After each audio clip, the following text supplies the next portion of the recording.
नमस्कार, आप देख रहे हैं जी न्यूज। मैं हूं आपके साथ मीमांसा मलिक। महिलाओं पर क्या आपत्तिजनक बयान दिया है शरद यादव ने, इसके बारे में हम आपको बताएं उससे पहले एक और बड़ी खबर जो हमें मिल रही है वो आपको दे दें। सोनमर्ग में हिमस्खलन से सेना के एक जवान की मौत हो गई है। वहीं कश्मीर के गुरेज सेक्टर में भी आए एवलांच से 4 लोगों की मौत हो गई है।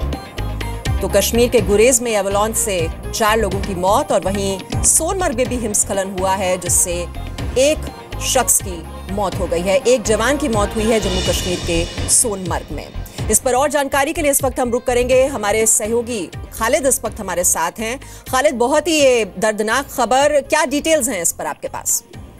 देखिए, सोनमर्ग में अगर हम बात करें, वहाँ 115 टेरिटोरियल आर्मी का कैंप है जो मेन सोनमर्ग में स्थापित है। हालांकि वो पहले शिफ्ट होता था, लेकिन अब वो शिफ्ट नहीं हो रहा है पिछले 2 सालों से। वहाँ एक स्नो एवलांच आया है आज मॉर्निंग आवर्स में, जिसमें उस कैंप के कुछ हिस्से में वो उसके नीचे दब गया, जिसमें अभी तक जो खबर आ रही है इनिशियल रिपोर्ट्स, उसमें एक जवान की मौत बताई जा रही है और कुछ जवान शायद मिसिंग हो सकते हैं, जिनका रेस्क्यू ऑपरेशन जारी है। और उस पूरे इलाके में जी खालिद, कितने जवान हैं वहां पर जिनको निकालने की कोशिशें इस वक्त की जा रही हैं? देखिए, जो ट्रैप जवान की हमें खबर आ रही है वो 4 से 5 हो सकते हैं जिनका रेस्क्यू चल रहा है। हालांकि बहुत बड़ा कैंप है वहां पर, जो केवल इस सर्दियों में वहां सिर्फ सेना ही रहती है। बाकी सोनमर्ग का जो संपर्क है वो रेस्ट ऑफ कश्मीर से कट जाता है, क्योंकि बर्फबारी इस रास्ते पर होती है। चलिए, कुछ देर बाद फिर हम आपके पास अपडेट लेने के लिए आएंगे। तो 5 से 6 जवान अभी भी बताए जा रहे हैं जो कि वहां पर फंसे हुए हैं और रेस्क्यू ऑपरेशन वहां पर इस वक्त जारी है। और अब बताते हैं आपको कि शरद यादव के बयान से आखिरकार क्यों शर्मिंदा है आज पूरा देश। ये बेटी की इज्जत से भी वोट की इज्जत बड़ी है। बेटी की इज्जत जाएगी तो गांव और मोहल्ले की इज्जत जाएगी। बहुत बुरा लगेगा, क्योंकि जो तुलना उन्होंने की है वो महिलाओं के सम्मान के विरुद्ध है। अपने अपने बोलने का अंदाज होता है, का मतलब वोट की बहुत कीमत है।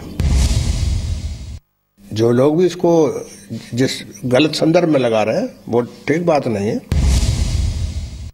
औरतों और लड़कियों के बारे में बोलते समय बहुत सोच समझ करके बोलना चाहिए। पहले भी वो कुप्रसिद्ध है ऐसा एंटी वीमेन कमेंट करने का, एंटी वीमेन स्टेटमेंट देने में ये कुप्रसिद्ध है। नहीं, उसका इंटरप्रिटेशन गलत है। बेटी अगर गलत घर में जाती है तो एक घर खराब होता है।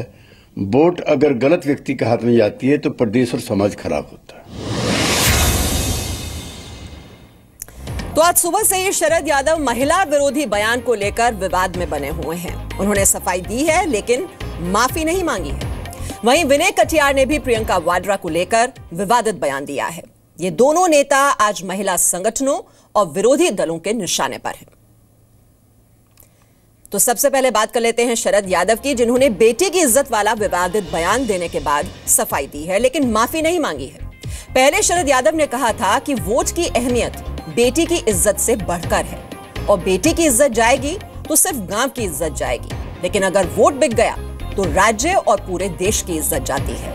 लेकिन अब उनका कहना है कि जिस तरह बेटी से प्यार करते हैं उसी तरह वोट से प्यार करना चाहिए, तभी देश में बेहतर सरकार बनेगी।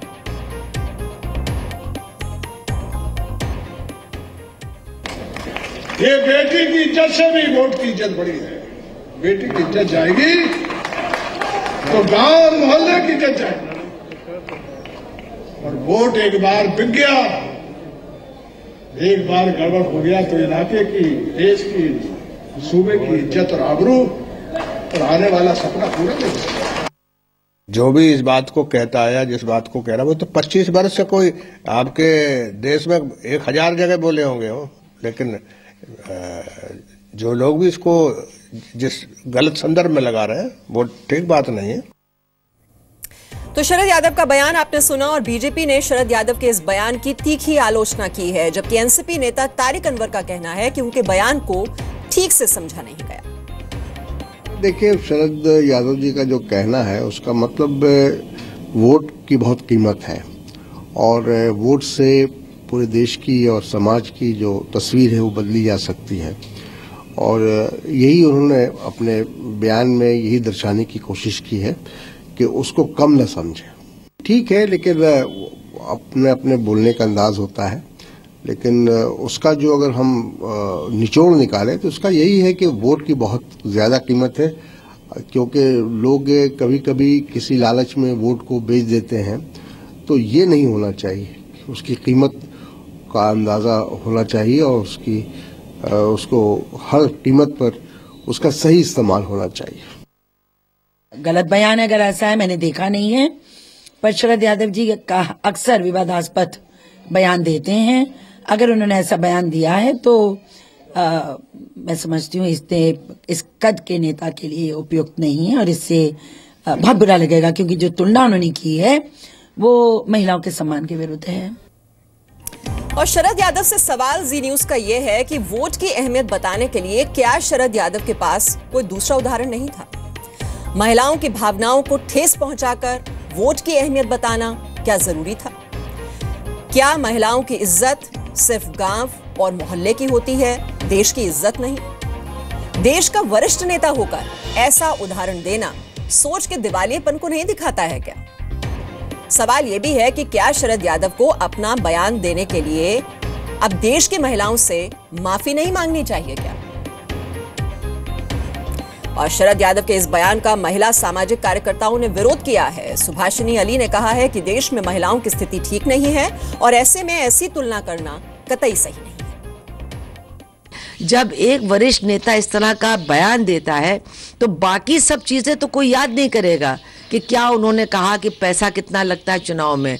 बात ये आएगी कि देखिए शरद यादव जैसा नेता भी ये कह रहा है कि बेटियों की इज्जत की मूल्य ज़्यादा नहीं है, उसकी कीमत ज़्यादा नहीं है, और एक जो दुर्भावना हमारे समाज के अंदर है वो और भी ज़्यादा पुख्ता और भी ज़्यादा मजबूत हो जाएगी।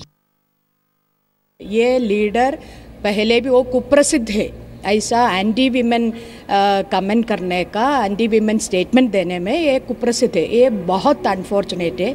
हमारे देश की एक सीनियर नेता ऐसे बातें और ऐसे स्टेटमेंट बगैर कुछ सोच समझ कर वो कर रही है, बहुत अनफॉर्चुनेट बात है। और वहीं सामाजिक कार्यकर्ता हिना जहीर ने कहा है कि ऐसे बयान देने वालों पर चुनाव आयोग को कार्रवाई करनी चाहिए। बहुत शर्म की बात है और मुझे लगता है कि इलेक्शन कमीशन जहाँ पे इतने ज़्यादा उसूल दे रहा है तो उसको ये भी कुछ देना चाहिए कि इस तरह के विवादित जो बयान है, जो कंट्रोवर्शियल स्टेटमेंट्स है वो ना दिए जाएं और औरतों के ऊपर तो बिल्कुल भी उंगली ना उठाई जाए।